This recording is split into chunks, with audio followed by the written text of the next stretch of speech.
হসপিটালের বেডে শুয়ে আছে বলরাম। হঠাৎ নন্দিনী চিন্তিত হয়ে বলরামকে কল করে। বলরাম নন্দিনীকে বলে, আমাকে এভাবে কল করবেন না, আপনার বর জানতে পারলে রাগ করবে। তখনই গৌরব নন্দিনীর হাত থেকে ফোন কেড়ে নেয়। বলরামের সাথে গৌরব কথা বলতে চায়। বন্ধুরা, পরশুরাম ধারাবাহিকের আজকের পর্বে দেখানো হয়েছে একদিকে গৌরবদের পরিকল্পনায় গুডাউনে বেআইনি প্রোডাক্ট ঢুকছে, অন্যদিকে তাদেরকে ফলো করছে মায়া আর বলরাম। আর এদিকে মুখার্জি বাড়ির ড্রয়িং রুমে পরশুরামকে চরম অপমান করে ভূমিকা। ভূমিকা পরশুরামকে বলে, যাও আগে আমার বরকে কফি সার্ভ করো। যেটা শুনে মুখার্জি পরিবারের সবাই অবাক হয়ে যায়।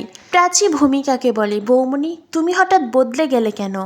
তুমি তো এমন ছিলে না, তুমি জিজুর সাথে এভাবে কেন কথা বলছো? কেন এইভাবে পাল্টে গেলে বৌমণি? তখনই ভূমিকা বলে, হ্যাঁ আমি পাল্টে গেছি সেদিন থেকে, যেদিন থেকে এই লোকটা নিজের ক্ষমতার অপব্যবহার করেছে। এই লোকটা আগে নিজের পেশির পাওয়ার দেখাতো, আর এখন চেয়ারের পাওয়ার দেখাচ্ছে। নিজের ক্ষমতার জোরে আমার বরকে দিয়ে চাকরের কাজ করিয়ে নিয়েছে। তাই আমিও এবার সেই শোধ তুলব। যাও আমার বরকে কফি সার্ভ করো। ভূমিকার কথা শুনে এগিয়ে আসে সত্যজিৎ মুখার্জি। পরশুরামের পাশে দাঁড়িয়ে ভূমিকাকে বলে, তুমি এভাবে কার সাথে কথা বলছো ভূমিকা?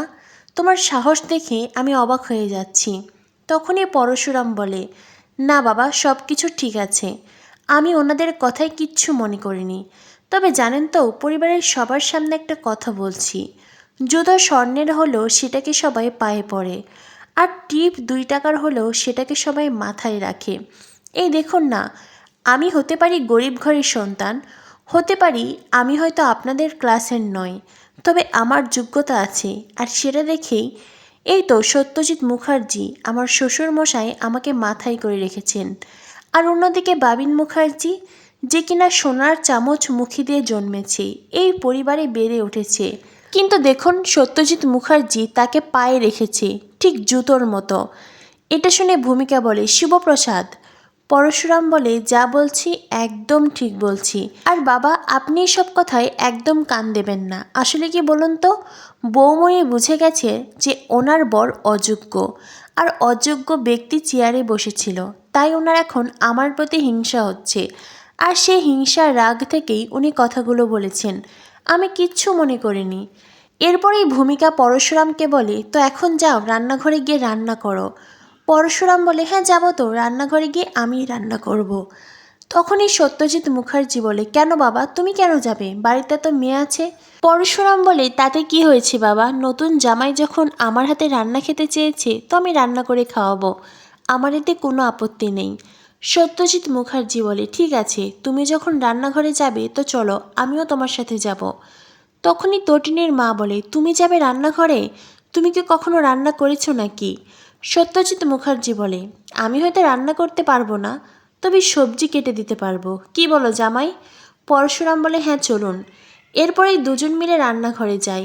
একদিকে পরশুরাম রান্না করছে, আর অন্যদিকে সত্যজিৎ মুখার্জি সবজি কাটছে। যদিও সবজি ঠিকঠাকভাবে কাটতে পারছেন না, তবুও তিনি পরশুরামকে সাথ দিতে এসেছেন। তখনই পরশুরামের ফোন বেজে ওঠে। বলরাম পরশুরামকে কল করেছে।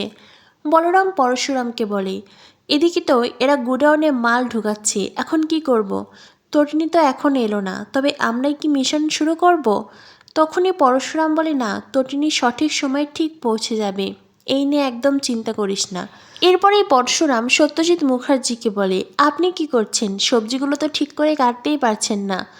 সত্যজিৎ মুখার্জি বলে, আমি কি কখনো এগুলো করেছি নাকি? পরশুরাম বলে, তো আজ রান্নাঘরে এলেন কেন?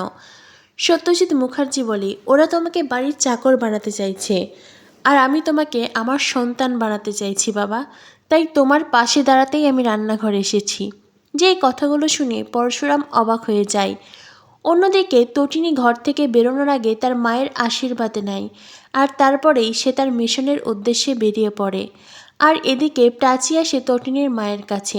প্রাচী তটিনীর মাকে বলে, রান্নাঘরে কি হচ্ছে, চলো রান্নাঘরে গিয়ে দেখো, জেঠু জামাইবাবুকে সাহায্য করছে, যত সব ভুল ভাল সবজি কাটছে। এটা দেখে তটিনীর মা বলে, তোর জেঠু কি কখনো এইসব কিছু করেছে নাকি? আজও গেছে জামাইকে সাথ দিতে, সবাই জামাইকে ছোট করতে চাইছে তো সেই জন্য। তখনই পরশুরাম গান গায়, আর সেই গান শুনে প্রাচী, তটিনীর মা, নন্দিনী, গৌরব সবাই রান্নাঘরের দিকে এগিয়ে যায়। রান্নাঘরের পরিবেশটাই অন্যরকম করে দিয়েছে পরশুরাম। আর এদিকে গৌরব ভাবছে পরশুরামকে বাড়িতে আটকে রেখে গৌরব তার কাজ করবে, কিন্তু গৌরব জানে না ওই দিকে সামলাতে গেছে তটিনী। তটিনীর আসতে দেরি হচ্ছে দেখে মায়া, বলরাম দুজনে অ্যাকশন শুরু করে, কিন্তু এক পর্যায়ে মায়া, বলরাম আর গুন্ডাদের সাথে পেরে ওঠে না। তখনই এন্ট্রি হয় তটিনীর। সকলে মিলে এমন অ্যাকশন করে যে গুন্ডারা কাবু হয়ে যায়, কিন্তু এক পর্যায়ে তটিনীকে পিছন থেকে একজন চেম্বার চালাতে চাইলেই সামনে গিয়ে দাঁড়ায় বলরাম। তটিনীকে বাঁচাতে পারলেও বলরাম আহত হয়। আগামী পর্বে দেখানো হবে বলরাম হসপিটালের বেডে শুয়ে আছে। তখনই নন্দিনী বলরামকে কল করে। বলরাম নন্দিনীকে বলে, আপনি আমায় কেন কল করেছেন? আপনার বর জানতে পারলে খুব রাগ করবে। নন্দিনী তখন কিছু বলতেই যাবে, সেই মুহূর্তেই গৌরব ফোন কেড়ে নেয়। অন্যদিকে কর্ণ চ্যাটার্জি পরশুরামকে ইনসাল্ট করে বলে, তুমি তো এখানে রান্না করছো, আমি লক্ষণ রেখা টেনে দিয়েছি, এই লক্ষণ রেখা থেকে তুমি বার হতে পারবে না। তুমি আমার সাথে খেলতে এসেছিলে না, এবার দেখো আমি তোমার কি অবস্থা করি। তখনই কর্ণের ফোন বেজে ওঠে। কর্ণের লোক তাকে জানায় যে গুডাউনের সব মাল রেডি করা হয়েছে, আর তার লোকদের অবস্থার কথা জানতে পেরে কর্ণ চ্যাটার্জি ভয় পেয়ে যায়। তখনই পরশুরাম কর্ণকে বলে গুডাউনের নাম্বার, এমনকি কোন রোডে গুডাউন সেটাও সে বলে। এইসব তথ্য পরশুরামের মুখে শুনে কর্ণ চ্যাটার্জি বলে, তুমি এত কথা কি করে জানলে?